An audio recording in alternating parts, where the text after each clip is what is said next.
Hello, everyone, and welcome back to another episode of the Enchantiverse podcast, the podcast dedicated to the wide universe of things that enchant us and make us feel alive.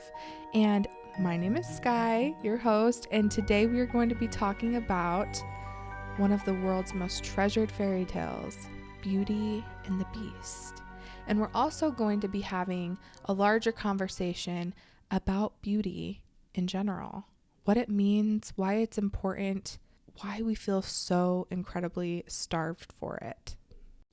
This is a conversation I've been wanting to have for such a long time, and it's a topic that's been on my mind and heart for so long. And I just really have been so enjoying just diving into it and studying and pondering and listening to a lot of different people, a lot of different ideas and philosophies.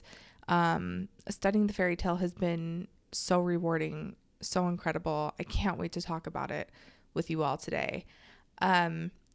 Before we begin, we're going to do our imagination practice, and I have a very specific one for you guys today. I want you to take a minute to imagine a castle. And this castle is specifically made for you. Like, every room is an element of your personality. Every room showcases the inner workings of your heart. What would that look like? Really, what would that look like? Would you have a room for art? Would you have a decadent library? Would your kitchen be wide and spacious with huge windows, and the cupboards are filled with sweets and little cakes and fruit and just, I don't know. Think about it for a second. Think about what the rooms would look like. What would the gardens look like? What kind of flowers and plants would be planted there? Would you have animals on the property? Would your castle be located up on like a big hill or a mountainside, or would it be overlooking the ocean or the sea? What does your castle look like, and why? How would it showcase you if you could have the perfect castle of your dreams? I'm just so curious. I want to hear all of your responses, so if you're listening to this on YouTube, definitely drop some comments. I want to know all about your castle and what it looks like. And if you're on Instagram, if you follow me, send me a message. I'm really curious to hear what your guys' castles would look like. And just think about that. Just imagine yourself there during our conversation as we're talking about Beauty and the Beast and the Beast's grand castle and all of the topics we're going to talk about today. Picture yourself sitting in your favorite room of this castle that you've created in your mind. I hope you're there, and I hope you're comfortable. Grab yourself a little treat if you haven't already, because we are going to dig into this stuff, and I can't wait. So let's jump into it.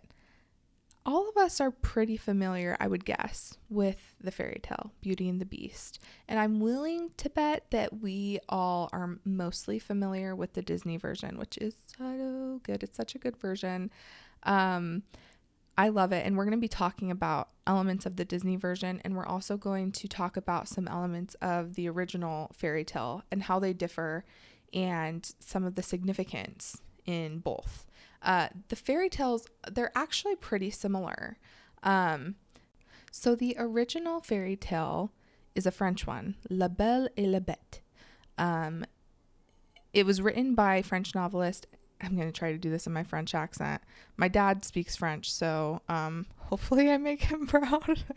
But don't laugh at me on the other end of this. It's okay. You can laugh. It's okay. It's written by French novelist Gabrielle Suzanne Barbeau de Villeneuve and published in 1740. Okay, so her version was long. It was lengthier, and it was abridged and rewritten and published by Jean-Marie Le Prince de Beaumont in 1756.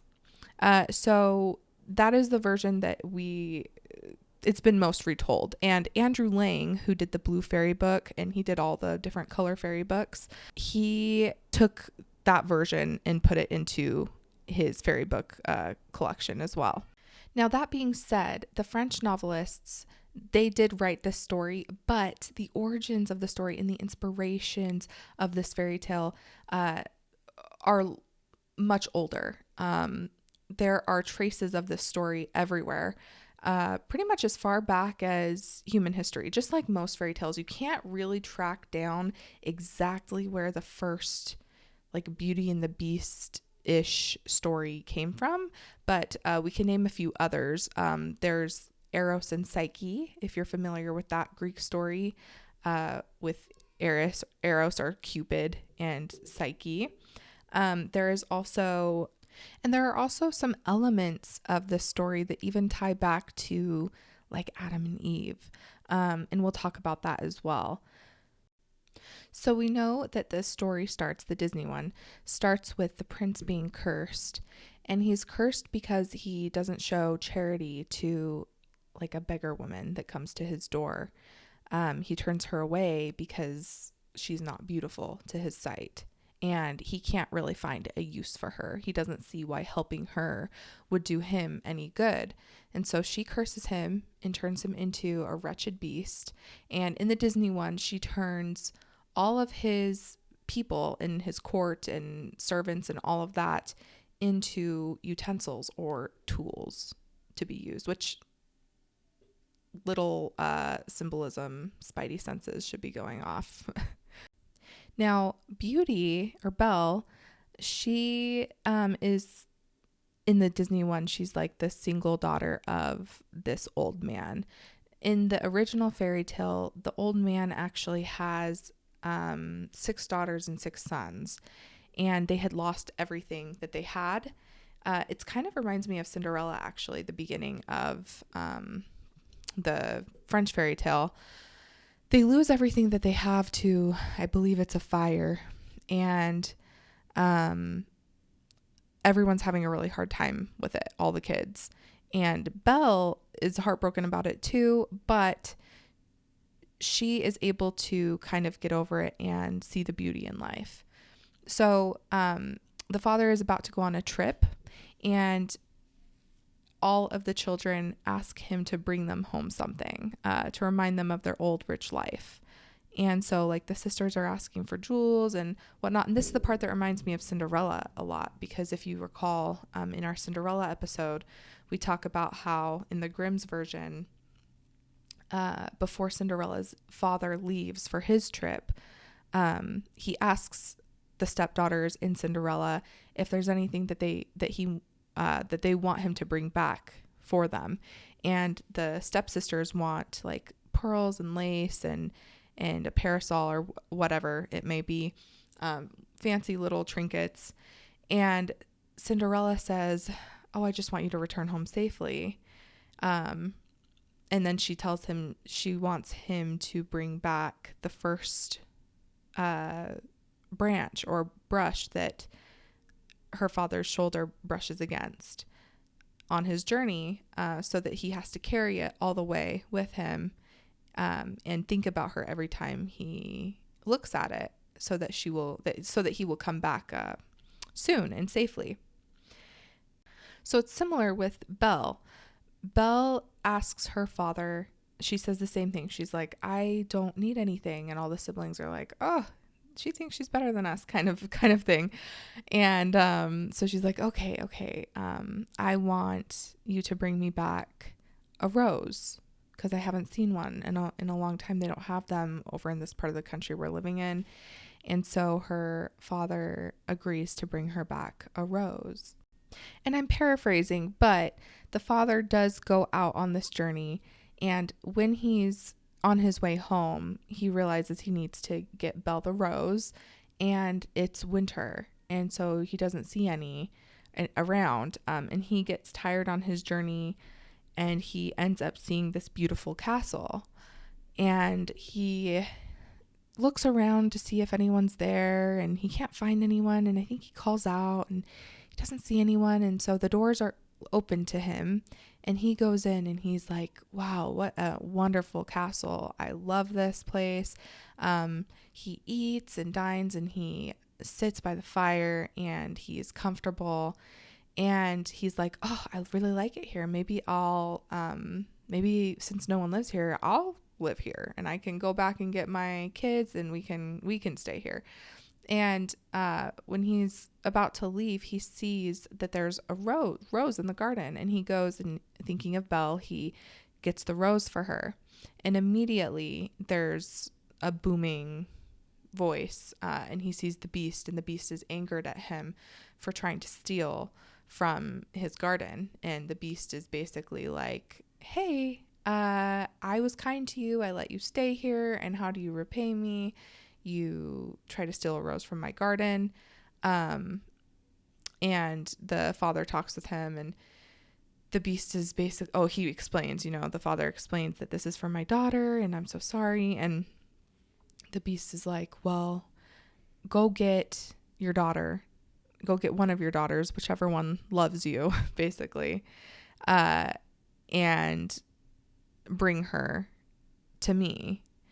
And, if you don't do this, like, you will be here forever, basically. And so he goes back, the father goes back, and Belle agrees to come and save her father. So from that point on, it's pretty similar. The original tale doesn't have Gaston. There's things to say about Gaston, but alas, the original is just slightly different in a few little ways. But from this point on, it's pretty similar. And in both stories, Belle goes to the beast to save her father. I believe also in the French one, if I'm not mistaken, the people of the castle are not seen. So they're like unseen helpers. Whereas we know in the Disney one, they are like the teapot and the candelabra and the clock. Everything is turned into a tool. Now, while the beast in the original fairy tale is pretty nice, he's never really harsh. Whereas in the Disney one, he is more beastly, I guess, in the beginning, and Belle kind of softens up his heart. The beast in the original is he's kind to her the whole way through. I mean, besides telling her he doesn't want her to leave, and demanding that she stay. But from this point on, as we've seen in the film, Belle sort of just explores the castle. And in the fairy tale, I really loved this part because it's really descriptive about all the different rooms that she visits within the beast's castle. I think that there's 7 rooms total that she explores, and with each one, she learns something different about him. So there's a room of mirrors, a gallery of pictures, a room with every musical instrument, the library of every book she could ever want to read, a room for crafts, a room for birds and animals. There's the garden, and the last is the room of windows. So she goes in and it's dark. She can't see anything, which reminds me of the Eros and Psyche tale for anyone who's familiar. But she goes in, it's dark, she can't see.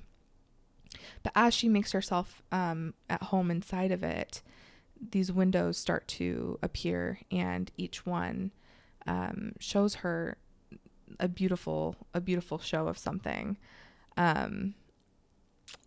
It's really interesting. And I feel like at first glance, it's like, oh, she's exploring the castle. But the castle in the story is really representative of the beast. It's this gorgeous castle covered in ice and covered in thorns.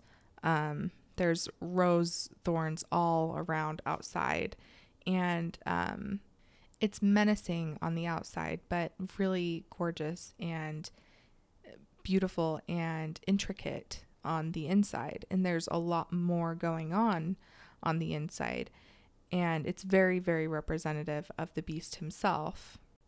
And in the Disney film, we know the rose is important because you're watching as each petal falls, indicating the time that's running out for the beast to be able to break his curse.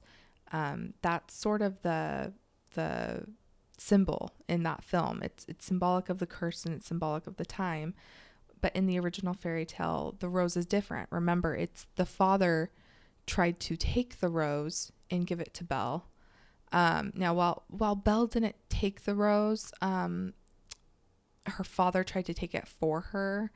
I still think that it really resembles some different myths that we're familiar with, such as like Hades and Persephone, when Persephone eats the pomegranate seeds, and then Hades is like, you weren't supposed to eat those. Now you have to stay in the underworld with me. It's the same with like Beauty and the Beast. Belle wasn't supposed to take the flower. Her father wasn't supposed to take that rose. Now Belle has to go stay in the castle with the Beast. There's Adam and Eve symbology there, I think, too, with Eve wasn't supposed to take of the fruit, and now she has to go stay in the dark and dreary wilderness. She gets thrust out of the garden and into the underworld almost. And I think it's common in fairy tales for this to be a sort of symbol. Even like with the land of the Fae, you can't eat their food or you have to stay. There's a lot of this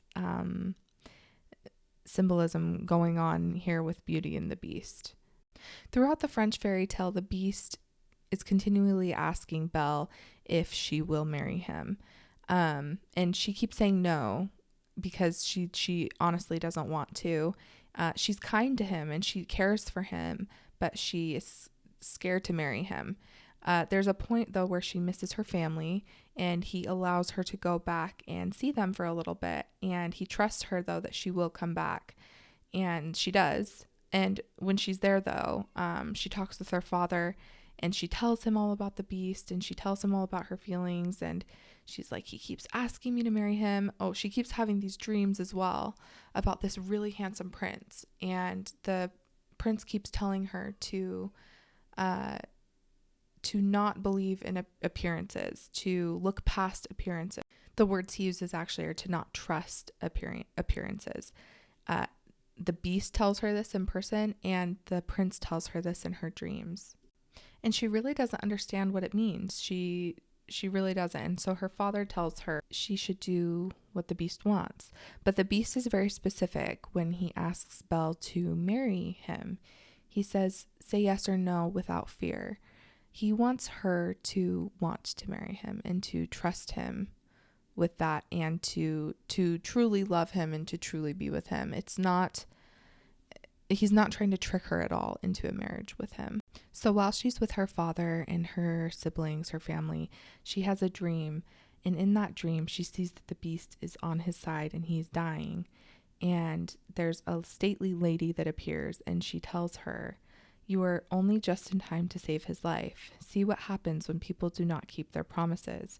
If you had delayed one day more, you would have found him dead. And Beauty was so terrified by the dream that the next morning she announced that she was going to be returning back. And she says, I wish to go back to my palace and see my Beast again.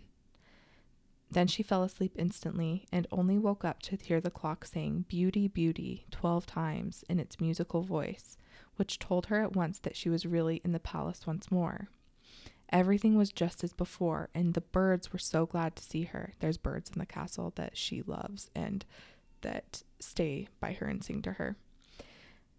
But Beauty thought she had never known such a long day, for she was so anxious to see the Beast again that she felt as if supper time would never come. But when it did come and no Beast appeared, she was really frightened. So after listening and waiting for a long time, she ran down to the garden to search for him. Up and down the paths and avenues ran poor Beauty, calling him in vain, for no one answered, and not a trace of him could she find, until at last, quite tired, she stopped for a minute's rest and saw that she was standing opposite the shady path she had seen in her dream. She rushed down it, and sure enough, there was the cave, and in it lay the Beast, asleep, as Beauty thought. Quite glad to have found him, she ran up and stroked his head, but to her horror he did not move or open his eyes. She thought that he was dead, and she says, "Oh, it is all my fault. He is dead, and it is all my fault," said Beauty, crying bitterly.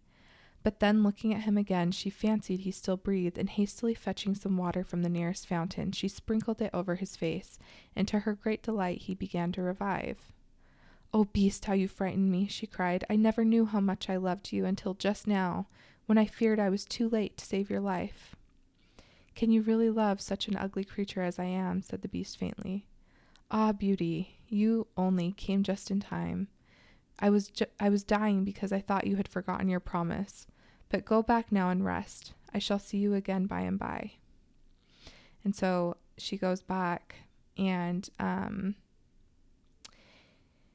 when they're together again, he says the question he's asked her so often, which is, "Beauty, will you marry me?" She answered softly, "Yes, dear beast."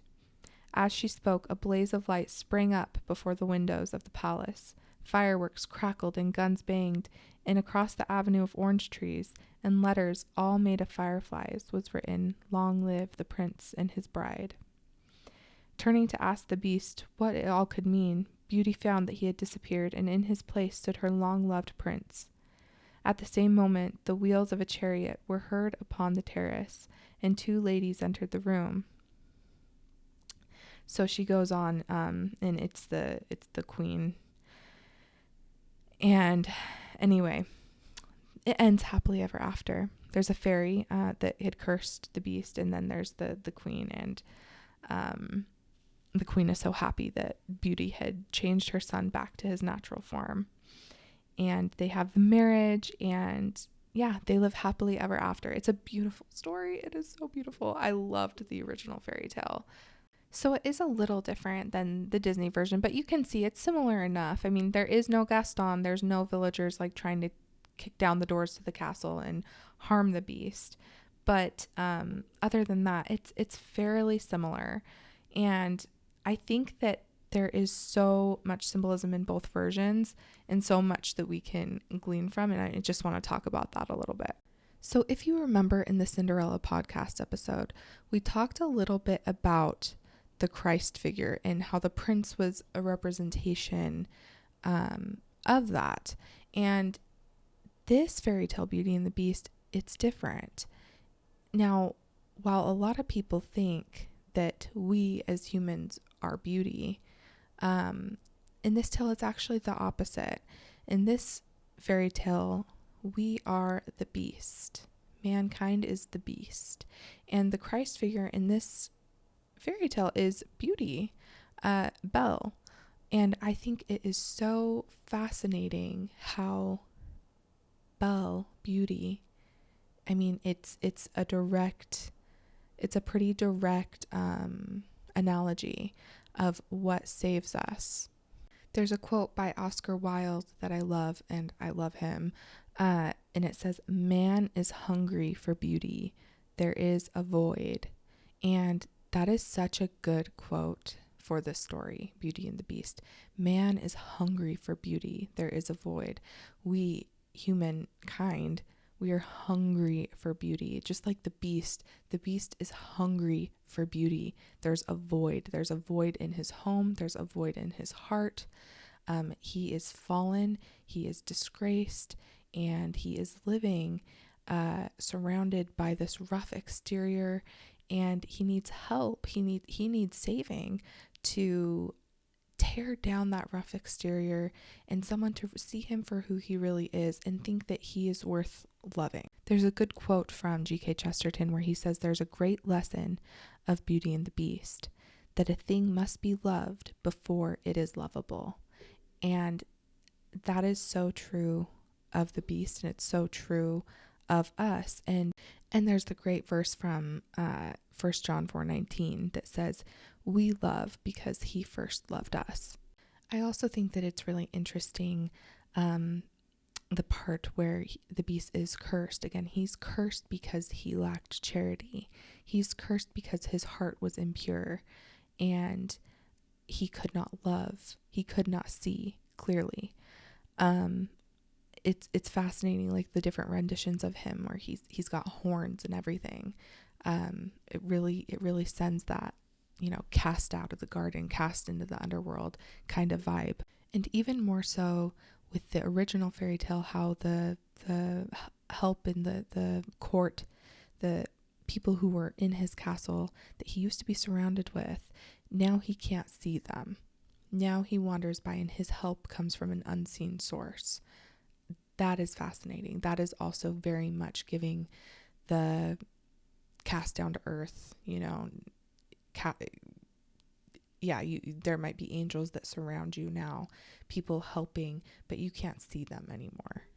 But what I really loved about the Disney version, and I just think that this was so poignant, so good, is how all of the people in the court, all of the people in the castle, everyone turned into utensils or tools and to be used. And I think that that's also some really beautiful symbolism, because when we lack charity and when we are acting within that natural man, acting within that fallen state, we tend as humans and as humanity to treat those around us as just another thing to be used. We don't treat people as persons. We start to look at the world and everything as what it can do for me, how it can help me, how can I use it? And I think that it actually really, really impressively illustrates the state of our world right now. There is an incredible English philosopher named Doctor, but he's also Sir. He's been knighted, Sir Roger Scruton. And if you've ever studied beauty, you've probably come across his work because he is very well known for talking about this subject. He actually did a documentary, I believe it's called Why Beauty Matters. It was really, really excellent. But he talks about this. He actually recently passed away as well a few years back. Sadly, I am so sad because I just want more of his mind. But he talks about this a lot. And he talks about how the world, we have started to become so utilitarian. We look at everything as something to be used. And it's caused what in his words, he calls it an uglification of society and of culture. And he says that part of what uglification is turning everything into an instrument of some purpose of the individual in defiance to any sense of community or belonging. And what he's getting at is that when we take away beauty and we look at everything as something to be used or something to provide a purpose, we end up losing the purpose altogether. So, for example, in the documentary, he brings up the town that he grew up in Europe. And it was this beautiful, beautiful town. And when he was younger, they started tearing down all the old, beautiful buildings and laying down pavement and making these giant, big, ugly buildings for offices. And they were really not attractive. They were supposed to be highly functional and serve just the purpose of function for people to go into work. That's it. They, tried to save money and just build these things, but they took no account for the beauty of them. Now, he walked through the town and he showed how all of the buildings are abandoned. Nobody is using them. And in his mind, it's because nobody wants to be in them. They are ugly. They are not attractive. They are not beautiful. Now, beauty, again, I haven't said this yet, but when we're talking about beauty, beauty is not just aesthetics. Of course, beauty is not just aesthetics. Actually, Sir Roger Scruton, he says that beauty is a value. It's on par with goodness and truth. John Keats actually says that beauty is truth. We'll talk about that a little later. But Ralph Waldo Emerson says that things are pretty, graceful, rich, elegant, handsome, but until they speak to the imagination, not yet beautiful. And Thomas Aquinas describes beauty as something that does not simply illumine, but transforms. As it pleases and illumines, beauty elicits love.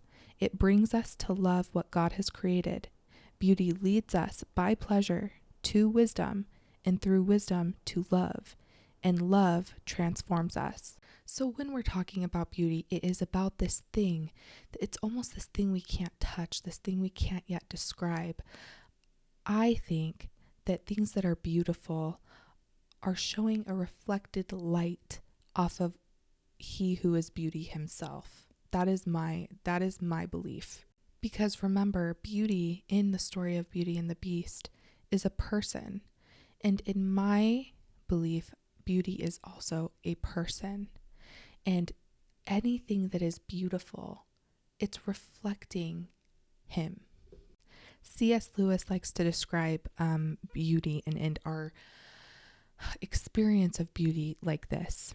He says, these things, the beauty, the memory of our own past, are good images of what we really desire. But if they are mistaken for the thing itself, they turn into dumb idols, breaking the hearts of their worshippers, for they are not the thing itself. They are only the scent of a flower we have not found, the echo of a tune we have not heard, news from a country we have never yet visited. Do you think I am trying to weave a spell? Perhaps I am, but remember your fairy tales. Spells are used for breaking enchantments as well as for inducing them, and you and I have need of the strongest spell that can be found to wake us from the evil enchantment of worldliness which has been laid upon us for nearly 100 years. And I think that you've experienced this, we've all experienced this, where you sit in awe of something and you are overcome by this fleeting just sensation that you are experiencing something special. One of the things that I believe it was Sir Roger Scruton described that beauty does is it immediately arrests our attention, and you feel overcome, and all of a sudden you're watching this thing, or you're listening to this thing, you're experiencing this thing, and it's over, it ends. And after it ends, you're filled with this sense of longing. You want more of it, and we can't create it out of ourselves. It's something that we experience. A few years ago, I attended a ballet, and it was my first ballet, and it was Dracula, and it was put on by the Nevada Ballet Theater. I saw it at the Smith Center in Las Vegas, and it was truly, to me, I was arrested by the beauty of it. The music combined with the dance and the costuming and the set, I was overcome with emotion, and I felt tears just welling in my eyes, and I was like, what is happening? I could not take my eyes away. I didn't want to leave. It was the most beautiful thing, one of the most beautiful things I'd ever experienced. And now I'm this huge fan of the ballet. I try to go to every one that I can, and every single time I've been, I'm filled with that same experience so far with the ballets that I've seen, and tears fill my eyes, and I'm overcome, and it's just beautiful to me. The combination, again, of the music and the performance and the sets, the costuming, the aura, the room, it's not a room, the theater, the beauty of the theater, all of it just completely overwhelms me. And again, it overwhelms me to the point of me seeking after it as much as I can.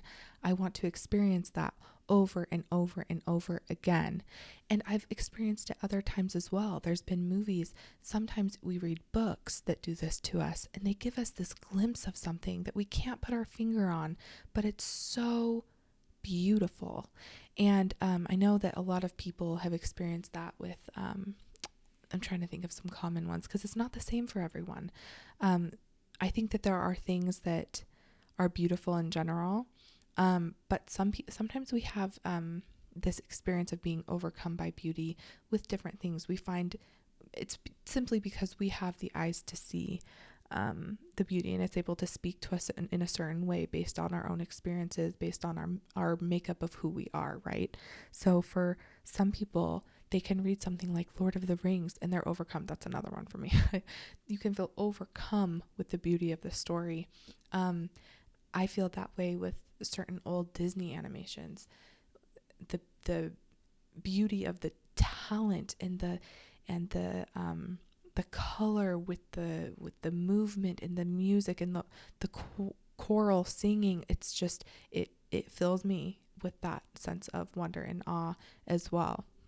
But like C.S. Lewis said, these things are not beauty itself. Beauty is something higher. Beauty is something else. These things are only a reflection of beauty. I think he described it as, the scent of a flower we have not found, the echo of a tune we have not yet heard, or news from a country we have never yet visited. Beauty is something higher, and we're longing for it. We are hungry for beauty. As Oscar Wilde said, man is hungry for beauty. There is a void. We feel that void. And by experiencing beauty, we almost are more aware of that void. And we seek to fill it. There's a hole, there's a void in society, in our hearts. We feel it. And beauty is the reminder to us that we don't have it, but we seek the beauty, and beauty is so important because it points us to beauty itself. Ralph Waldo Emerson said, "For the world is not painted or adorned, but is from the beginning beautiful. And God has not made some beautiful things, but beauty is the creator of the universe." Something really, really cool that I learned in my studies about beauty is that there's actually a Hebrew word in scripture that in Hebrew it can be translated to the word good, but it also can be translated to the word beautiful. And we find that word in Genesis. And so when God created the world and he saw that it was good, when he saw the light, the sun, the greenery, the animals, and mankind, and called them good, it can also be translated as he called them beautiful. He saw them and he saw that they were beautiful. And that is why nature is beautiful. I don't know anyone who could argue that nature is not beautiful. Nature, the things that God has made, are beautiful. And in our modern society, we have been taking these things that God have made and we've been desecrating them and decimating them. And we are living now, like I said before, and I'm going back to, in a time of utility, of trying to have function over all else. And while we have reaped some benefits, namely comfort, we have lost beauty. And I would argue that in a lot of cases, we could have had both, but for money, but for profit, but for gain, which leads us back again to the story of Beauty and the Beast. The beast, the man, mankind, he didn't want to do something for someone who couldn't do something back for him in his eyes in return. He was all about him. He was all about his own gain. What could you do for me? And we see that. We just see it so strong in society today, and where we have neighborhoods go up and they could be beautiful. We used to have homes that had wood carvings and beautiful gardens placed in, and trees that would stand the test of time, and just gorgeous, gorgeous architecture. We now have very basic, minimal architecture, and I think that it is a comment on the way we feel about mankind and the way we feel about ourselves and the way we feel about others. It's all about gain. It's all about cutting corners. It's about making it just good enough to function, but not good enough to elevate and not good enough to inspire. There's an excellent piece, an excellent video put together by poet Dana Gioia, and I hope I'm pronouncing his name correctly. And in it, he talks about this as well.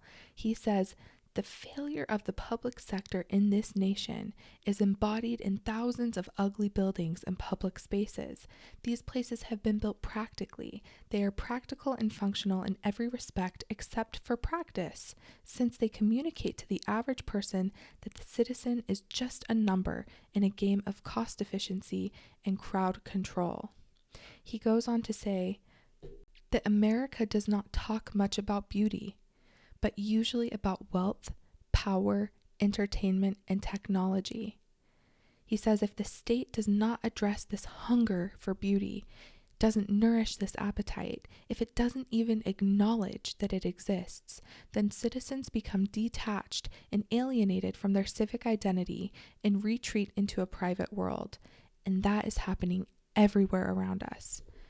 When society abandons art, when it neglects beauty, it loses its most powerful way to speak to its citizens and communicate its values. Beauty inspires us to transform ourselves and our world. It gives us a vision of our own possibilities. Art awakens us to our lives. It enlarges and refines our humanity. It calls us to understand the complexities of our own existence. Its pleasure also allows us to feel the truth of insights we might not otherwise willingly embrace. Beauty leads us by pleasure, illumination, and love to transform ourselves in accordance with the beautiful objects of our desire. The poet goes on to talk about old post offices from even the Depression era and how they were covered in marble countertops and they had these engravings, and it was a beautiful space to be in. And compared now with our modern post offices, what does it communicate? It's this sterile, drab environment, and it doesn't inspire us. It doesn't give us faith even in our own government, in our own society, in ourselves. It does send a message, and whether we like it or not, the forms of things express their meanings, whether we intend them to or not, is what he says. This is why beauty is so important. It is larger and bigger than we may realize. I feel like in modern society, we think of it as almost like a category or a flippant way to describe something. But remember, beauty is a value similar to truth and goodness. So it's not so menial as we've sort of made it become. I mean, we think now of beauty in terms of like the beauty space or the beauty market, like with makeup brands and stuff, and nothing wrong with makeup brands and things, but those are the things that come to mind now when we talk about beauty, which is really unfortunate because those are things that are being sold. Those are things that are, again, in use. They have a practical use, and beauty is not something that is to be used. Beauty is something higher. Beauty is a value. So I think it's really important that we recapture that definition of beauty and that society develops more of an understanding of it. I feel like this is something that we desperately need. It's something that we are craving and that we need to know. It was Dostoevsky who said that beauty will save the world. And it's true. Beauty can save the world.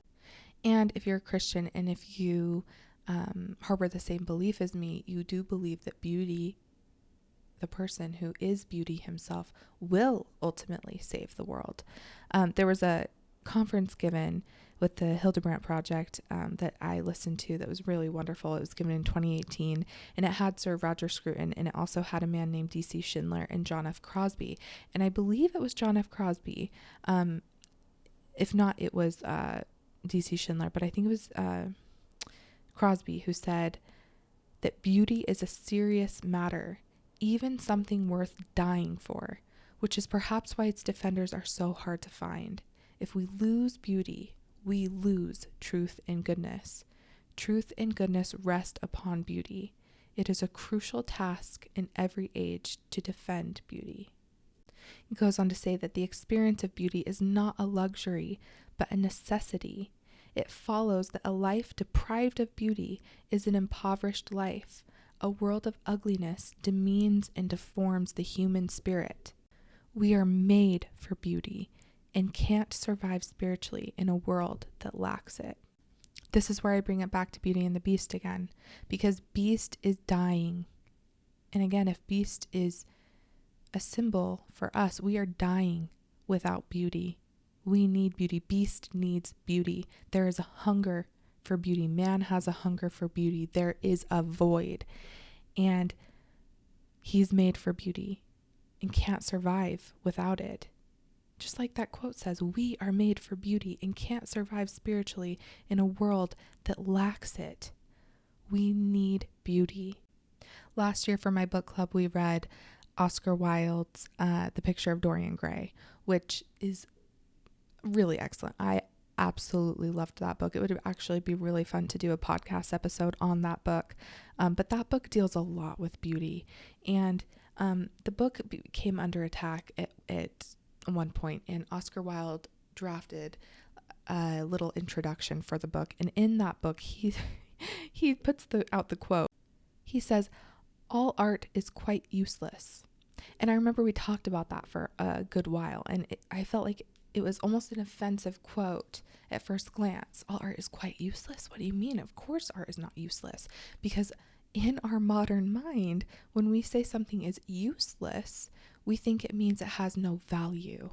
And I don't think that is at all what Oscar Wilde was saying. I don't think he was saying that art has no value. I think what he was saying is art is not to be used. He's saying it is useless. Don't use it. And stop treating art as something that can be used. And I think that this is really fascinating. And it might be a good place we can start in society for how to reclaim beauty. Because man has this problem, and when I say man, I mean mankind, humankind. We have this problem that when we see something beautiful, our minds automatically go towards, how can I use it? What can it do for me? It's very, very, very common. There's a beautiful wood, like a beautiful forest, and people look at the trees and they think, what can these trees do for me? Now, to a certain extent, God gave us the world to be lived in, and he gave us the elements to help us survive, right? But I think that there's a difference here. There's a difference in the mentality and in the intent of using something, of seeing something beautiful and wondering how you can use it for your own gain. And it's also completely affected why we have the society we do, in which we only build things or we only make things if we think they're going to have a use. And we have considered that beauty doesn't have a use. Therefore, we make buildings that are not beautiful because we think that adding that beauty in isn't going to do anything. And that's why when people get together to make a new building or to make a new neighborhood or to make something, there is very, very, very little thought into how it's going to inspire the human mind. There's very little thought into the beauty that thing is going to hold. And it's plain and simple. It's because they don't think that they need to put that in or they need to consider those things because there's no use. As long as the thing is functioning, as long as the thing is practical, then it should do the trick. But society has become uglier and worse off as a result of it. I think that our minds have been demeaned by our surroundings and by what people consider to be art or what people consider to be a good building or a good design. There's so much more to say about art. But going back to my example at the beginning of Sir Roger Scruton walking through the old buildings in his neighborhood that once was beautiful. Again, they tore down the beautiful buildings and the plants and everything and made these huge ugly buildings, and they ended up being abandoned. And we see this time and time again. And again, they were abandoned because they were not beautiful. And what he said was, it turns out that nothing is more useful than the useless.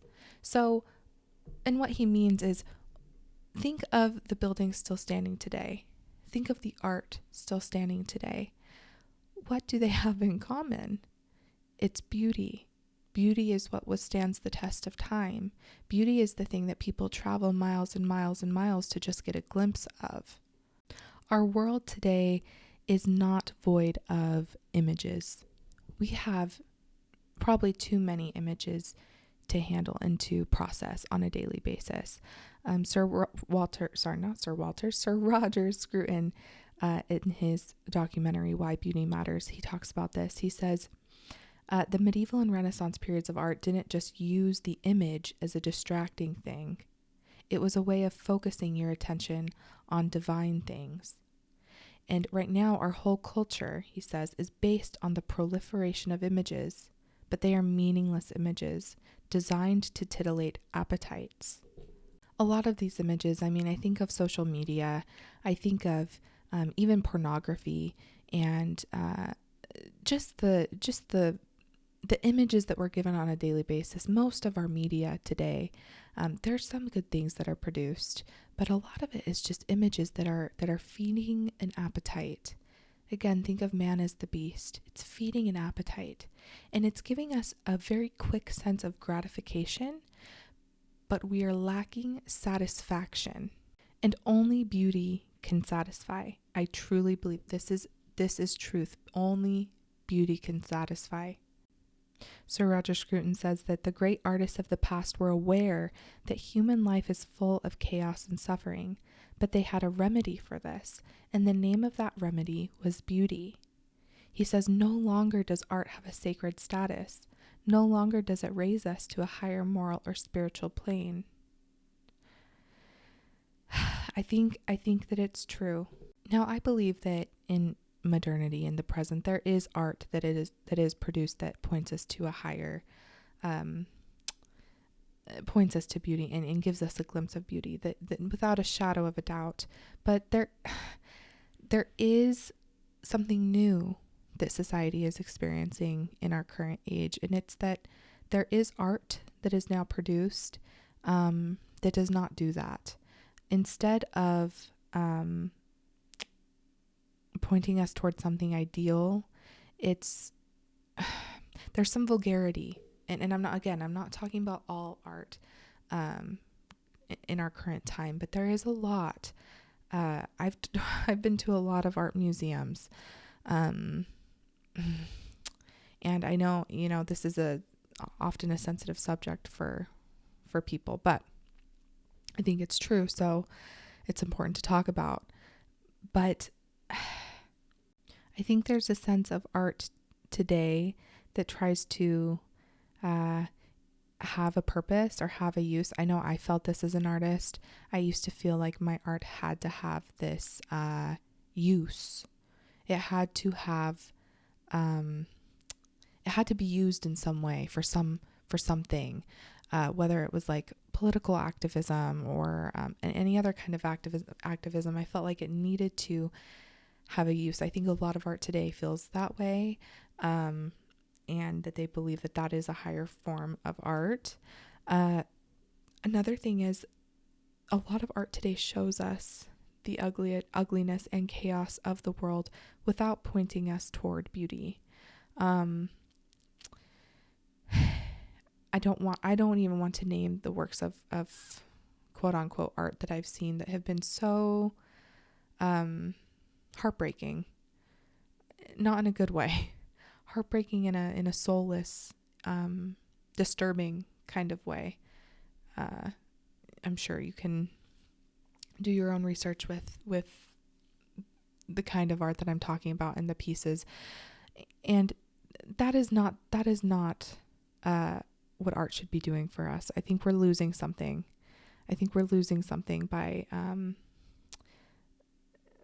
By believing that has goodness in it. I think it's kind of Sir Roger Scruton relates it to the fairy tale of the emperor. Everyone's afraid to say that the emperor has no clothes, and I think that's what we feel a lot today with some of the, again, art pieces that are getting a lot of attention and a lot of praise, and I think it's demeaning to the human spirit because it's not pointing us to the beautiful. I think it's telling us that there's no point, and it's telling us that there's no purpose. So Roger Scruton says that the common idea of today is that those who look for beauty in art are just out of touch with modern realities. He says that maybe people have lost their faith in beauty because they have lost their faith in ideals. All they are tempted to think is the world of appetite. There are no values other than utilitarian ones. Something has value if it has a use. And what's the use of beauty? He goes on to say, people need useless things just as much as, even more, than things with use. Just think of it. What is love, friendship, worship? None whatsoever. And the same goes for beauty. He says our consumer society puts usefulness first and beauty as no better than an effect. Since art is useless, it doesn't matter what you read, what you look at, what you listen to. And again, he says, it turns out that nothing is more useful than the useless. He believes that the philosopher Kant helped us to see that art is simply something to be appreciated. And same with nature. It's something to enjoy in and of itself for the thing itself, not for something to be used, not for something to be mutilated, not for something to be gained or used for our gain. And, with the beast and with beauty and Belle, we see that, the beast, at the end of the day, he couldn't use beauty. He couldn't. She had to love him first. She had to see him as he was and give him that love first of her own free will with no fear. And she does. And by that and through that, he is saved. It wasn't really even something he could earn. And I think that that's a good lesson for us as well. I mean, no amount of tearing at his fur and trying to rip out his horns would transform him back into the prince that he truly was. He had been made a beast, and only the love of beauty, only the love from beauty herself could transform him back into the prince. And I think that is such a beautiful message. Because again, the same is true for us. No matter how much we try and fight against the beastly nature within us all, we can try, and we should try. We should try to, obviously use our own free will to be good and to try to do what is right, which the beast does as well. In the story, and again, this isn't not to say this fairy tale is an allegory or anything, although it is sort of allegorical, but the symbolism is there. But no matter how much we do that, we cannot perfect ourselves. We cannot transform ourselves. We are transformed by beauty and by the one who is beauty. I love this quote from Oscar Wilde that says, "Beauty is the only thing that time cannot harm. Philosophies fall away like sand, and creeds follow one another like the withered leaves of autumn. But what is beautiful is a joy for all seasons and a possession for all eternity." I love that quote. I love it in relation to the story. Beauty being the one thing that time cannot harm. It's such a beautiful thought. Time being even one of the symbols in the story, especially the Disney version with the rose, and the petals falling off. And she's the one that stops that time. She's the one that saves in that time. And despite that time running out, I really, really like that.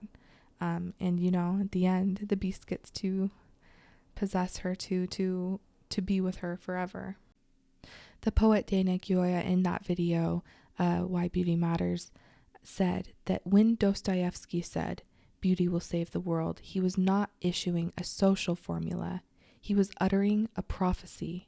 What he implied was that without beauty, there is no practical way to change the world, no universal means of communication and inspiration that will suffice, no equally powerful way for humanity to know and love what is good and true. He goes on to quote the poem God's Grandeur by Gerard Manley Hopkins, which says, "The world is charged with the grandeur of God. It will flame out like shining from shook foil." He says, "We are by our very nature drawn to this grandeur, this glory, this beauty. We ignore it at the risk of misunderstanding ourselves, the world, and all of creation, because in some essential way, only beauty will save the world." What do you think about that? I think it's true. I think that humanity is being confused because what is being presented to us lacks beauty. It lacks beauty. But yet we are supposed to accept it as enough. And how can something be enough without beauty? Again, not worldly beauty, not prettiness, beauty, the value, beauty, like goodness and truth. How can something be enough without beauty? So of course society is confused. Of course, because we're given this world, we're given things by governments, by the powers that be, that aren't beautiful, and we're told, well, that's enough. This should be all you need. And we're missing such an essential part of our existence. Sir Roger Scruton says, "I think we are losing beauty, and there is a danger that with it, the meaning of life." He says beauty is a universal need of human beings. If we ignore this need, we find ourselves in a spiritual desert. We find ourselves in a spiritual desert. That's what we're finding ourselves in now. I really do think that. I think that we are the beast. We are struggling. We feel that curse heavy on our backs. I think we feel it so much. But when we get glimpses of the beautiful, we start to have that hope, that longing that, oh, there's something more. There's something more for me. This can be lifted. This doesn't have to be the way that it is. Life can be better. There's something else waiting for me. In the past, people knew this. People had a common understanding that this was true. And we're losing it. Meaning is becoming so scattered. It's very, very scattered. We're losing truth, and we're losing beauty. That leads us to the quote from John Keats, who said, "Beauty is truth, truth beauty. That is all ye know on earth, and all ye need to know." That's a pretty strong statement. That's all ye know on earth and all ye need to know. Plato says beauty is the splendor of truth. Beauty is truth, truth, beauty. So when we lack it, we lack truth. Of course, society is lacking truth because we're lacking beauty. We're lacking the understanding of even what beauty is, and we're lacking the understanding of what truth is. But beauty will save us. In times past, during wars and desolations of countries and bombings, they would let the other side know where the great works of art were. They would communicate to their enemies where their great works of art were, because there was a common understanding that they wouldn't bomb there. I wonder if the same would be held true today. I just wonder. And I'm not sure. I'm not sure if it would. I'm feeling like we might be lacking too much of what the importance of beauty is and why it's so necessary, and why the things that are beautiful in this world are worth preserving and protecting, because they point us to something divine. They point us to beauty itself. I thought this was really interesting. I found this in an article by Bradley J. Berzer, and he was talking about how he watched the most recent Beauty and the Beast film, the live action one from Disney. And he talks about how he was watching it with his daughters, and he says, "As the movie was ending, I thought I might very well be reading too much into this, wanting to find Christianity in the story simply because I fell in love with the story. Then my patience and thought was more than rewarded. As the spell was lifted from the castle of the beast, the last thing to transform was the very top of the castle, a rather eerie gargoyle overlooking the cursed realm. When it changes, it doesn't just become less creepy, it becomes truly holy. The gargoyle transforms into Saint Michael slaying the devil. Truly, literally, right there on a Hollywood movie screen, seen by millions of moviegoers, is the symbol of the entire movie, a statue of Saint Michael in victory against the devil. How amazing is that?" Oh, when I read that, oh man, I feel myself getting a little emotional reading that, because what a beautiful symbol for the end of that story, of that version of the story, to show the top of the castle, which is a representation of the beast, the conquering of the devil himself. Oh, it just gives me chills. Yeah, that really took my breath away. This is another lovely series of quotes I found from John O'Donohue. He wrote a book called Divine Beauty, The Invisible Embrace. And in it he says, "The human soul is hungry for beauty. We seek it everywhere, in landscape, music, art, clothes, furniture, gardening, companionship, love, religion, and in ourselves. No one would desire not to be beautiful. When we experience the beautiful, there is a sense of homecoming. Some of our most wonderful memories are of beautiful places where we felt immediately at home. We feel most alive in the presence of the beautiful, for it meets the needs of our soul." He goes on to say, "We respond with joy to the call of beauty, because in an instant it can awaken under the layers of the heart a forgotten brightness. Plato said beauty was ours in all its brightness. Whole were we who celebrated that festival." I'll repeat that. Plato said, "Beauty was ours in all its brightness. Whole were we who celebrated that festival."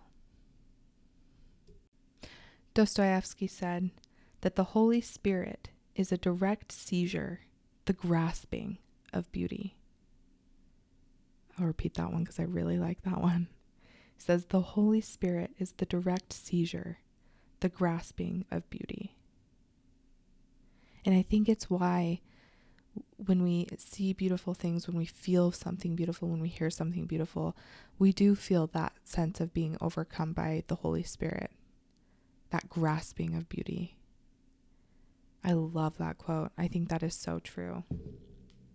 I hope that our time together, our little exploration of beauty, has inspired you to think more about beauty, to think more about its importance, and hopefully to advocate for it wherever we can, that it is so important. It's as important as goodness and truth is beauty's importance. I hope that you enjoyed the story as well, and that you felt enchanted by it. I hope that it filled your heart, filled your cup. I hope that it's something that you will continue to think on and ponder for yourself, because there's so many layers. There's endless layers. These fairy tales are some of the greatest treasures that we have on this earth. They speak to us truths that almost feel lost in our day and age. And I'm constantly inspired when I read them. I always learn something new every single time. And I hope that you learned something new today. I hope it was fun to talk about. If you see some more symbols, if you find some more meaning that we didn't touch on in the podcast today, leave a comment below. Tell me or send me an email, or a message on Instagram, and let's talk. I would love to talk more about this. Definitely share your thoughts with me, because this is the stuff I live for. Truly, this is my passion. This is I find so much meaning in my life, exploring these things, learning from these things, enjoying these things, and talking about them with you. So I hope that it was fun. I hope it was beautiful. And I hope that this week, as you continue on your week, that you find all the beauty around you, that you let it arrest you, that you let it take you away, and take your mind to a higher plane, take your mind upward to the source of beauty himself. And I love you guys so much. Thank you for listening, and I will talk to you guys next time. Love you. Bye.